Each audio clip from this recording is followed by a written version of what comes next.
What's going on, TTC? It's New Rob Report. Just a quick bye week video after watching Sunday's games.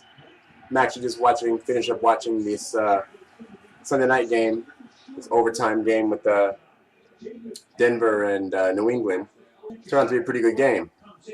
So anyway, just want to touch on what happened today. Today was a crazy day. Today was a crazy day in football.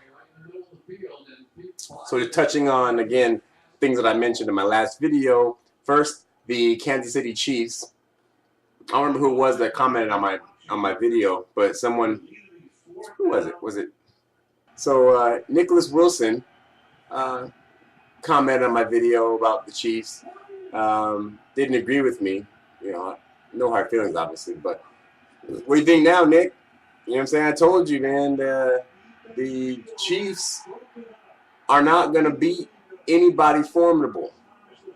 I said, you know, granted, it was a good game. It's a good game. But it doesn't matter. It doesn't matter how good the game is. It doesn't matter if you win on the last play of the game or you win on the first play of the game or if you win by 120 points. It doesn't matter. They didn't do what they had to do to win.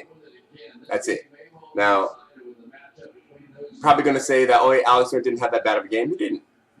But what I'm saying is the Chiefs, all I said was the Chiefs, well, I did say that Alex Smith isn't good enough to win a game by himself, which I still believe. But the Chiefs are not going to beat anybody formidable. That's all I'm saying. And now 2 weeks in a row, they've lost to teams that can beat them.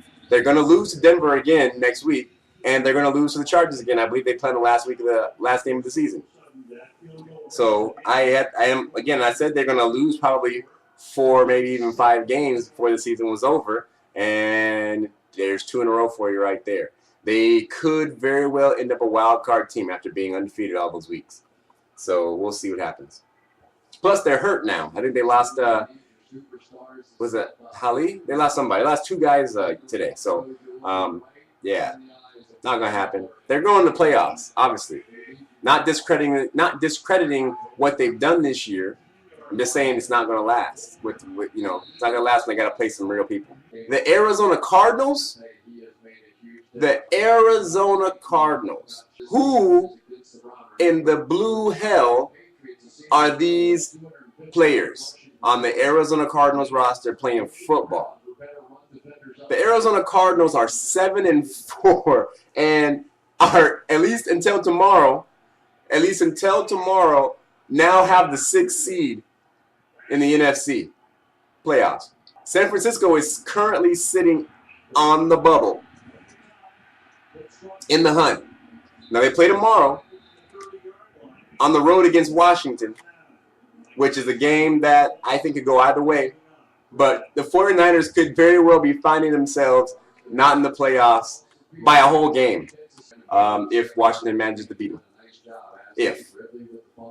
So, yeah, the 49ers, 49 cents, Megatron, Pete Town, Wedowski, where y'all at? You know what really grinds my gears is players in the NFL who are living the dream. Living the dream. Okay? Doing what so many of us wish that we were born with a natural ability to do, or wish that we hadn't got that sports injury back when we were 16 so we could do that, or wish that, they could, just dream. We dream of doing what these guys are doing, all right? We dream that we could be in those guys' cleats, right? These young kids, man, are out there. I'm 30 years old. I'm older than the majority of the players in the NFL, okay? And I lose sight of that sometimes. But these kids, these guys are these players out there. Most of them, a lot of them, are kids, and they are not being tended to. What's the word? They're not. They're grown men. Okay, they're grown men. Bottom line, they're grown men. But you've got these kids out there who cannot grow up. They're out there making millions of dollars, and they can't grow up. I'm speaking indirectly, but I'm speaking about Walter Thurmond III. Walter Thurmond III is what's affecting us. Now, I have no sympathy, and I do not accept players being popped for violating the substance abuse policy. Now, I have a level of acceptance for the performance enhancing drug thing. Okay, I have an acceptance for that because hey, these guys' jobs. Okay, these guys' jobs. They are just trying to do whatever they can do to get a competitive edge to keep their job. Because if they're not making that move quick enough, if they're not making that read quick enough, if they're not changing direction quick enough, if they're not getting one more rep, you know what I mean? That could be their job. That could be the end of them making their millions of dollars, and they don't want to stop making millions of dollars. Okay, so now obviously it's illegal for a reason, and most players do it. And the ones that don't probably are lying, right? Most players do it because you got to have a competitive edge one way or another. You know, I'm not condoning it. I'm just saying it happens, and I have a level of acceptance for the PEDs. Okay, but the regular drugs, I'm just not cool with. Walter Thurmond, they're out there smoking weed. You know, what was it? Dwayne Bowe a couple weeks ago got popped with weed in his car. Last week or the week before. Walter Thurmond III. Walter Thurmond was going to be our backup while Brandon Browner's out. Okay? And he comes in and has a great game on Sunday, has the pick six. I'm like, okay, Walter Thurmond, he's earned his spot. Okay, he can handle this. And this fucking idiot is going to get popped for smoking weed?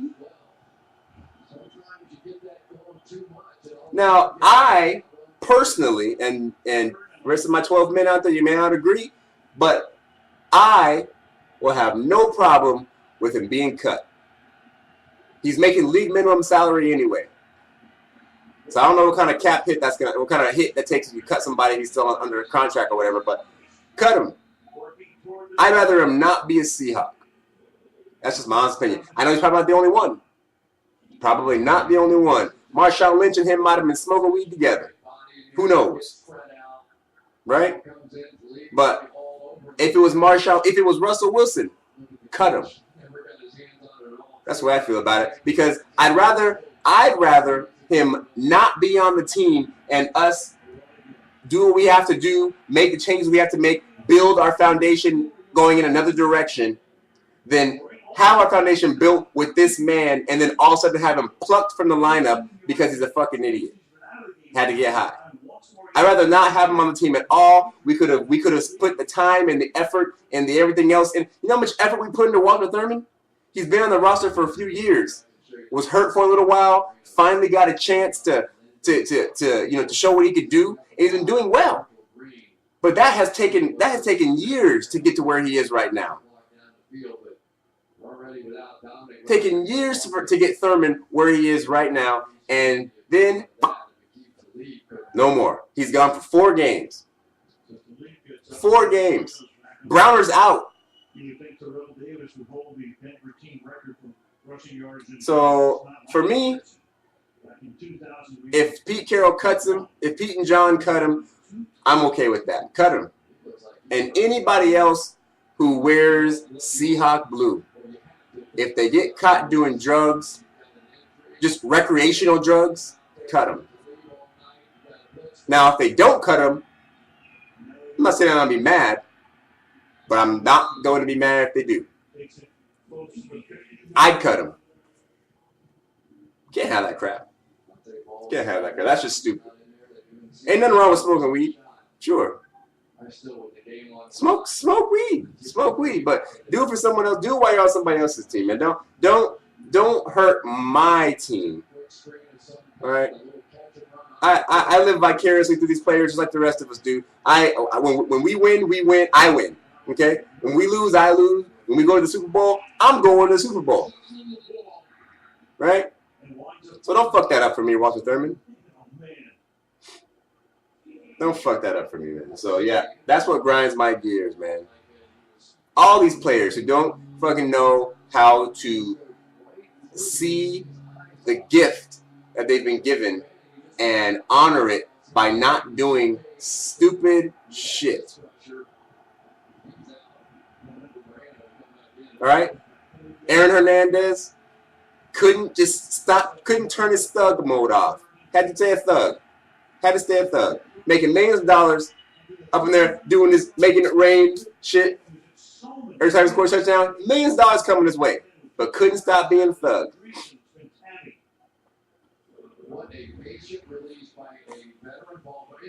That's what grinds my gears.